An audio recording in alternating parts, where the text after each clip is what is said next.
Dejligt at være. Jeg har stået en del på skøjter som barn. Og når man så kommer på isen som voksen, så finder man ud af, at det med at stå på skøjter, det er fuldstændig ligesom at cykle på is. Når man ishockeyspiller, det er jo bare en bølle bag et visir med en overkrop, der ikke er hans egen.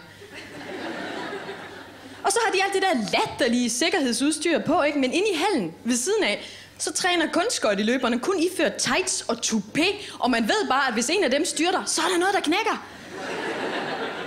Og så står ishockeyspillerne der i deres tøsedrenge-outfit, hvor det ikke gør en skid ondt at lande på isen. Jeg tror ikke engang på, at de har mistet deres fortænder i kamp.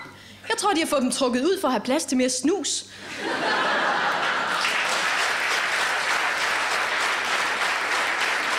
Men det var en fantastisk, nostalgisk oplevelse for mig. Pludselig at være i en skøjtehal igen. Fordi det bragte bare minder tilbage fra dengang jeg var sådan de der 12-13 år, hvor jeg sådan tilbragte mange lørdage til skøjtedisco i skøjtehallen i Herning, hvor man bare i 3 timer cirkler rundt i flok i en iskold hal, mens Wet, Wet, Wet synger I feel it in my fingers, I feel it in my toes. Og man aner ikke, hvad de synger om, fordi man kan hverken føle sine fingre eller sine tæer. Men man tænker...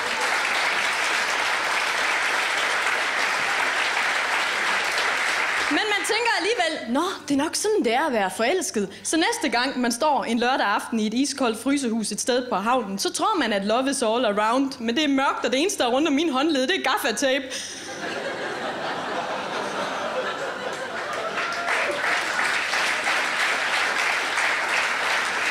Jeg synes, noget af det mest fantastiske ved at være i sådan nogle sportshaller og sådan noget, det er at opleve den omklædningsrumskultur, vi har i Danmark. Fordi sådan, at kvinder og mænd bliver enormt meget kvinder og mænd, når de kommer ind i et omklædningsrum, ikke? Kvinder, de vimser rundt med sådan 10.000 forskellige produkter for Dior og 5 frotté-håndklæder i håret. Men i virkeligheden, så er der jo ingen, der gider at bade sammen med andre kvinder. Det er jo kun for at tjekke, om de har mere appelsinhud, end man selv har.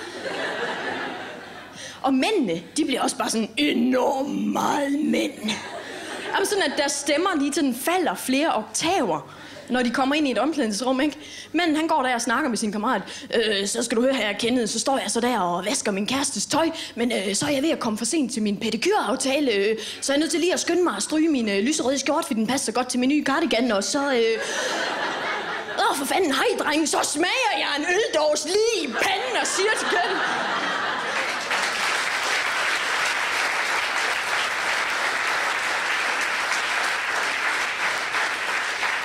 Og det er jo fuldstændig åndssvagt så meget, der er mandehørm i sådan et omklædningsrum for mænd, ikke? Og det mener jeg, mandehørm, der stinker. Virkelig, virkelig grimt. Og jeg har det altså lidt sådan, hvis jeg endelig skal være omgivet af lugten af mandesved, så vil jeg da foretrække, at jeg er grunden til, at han sveder.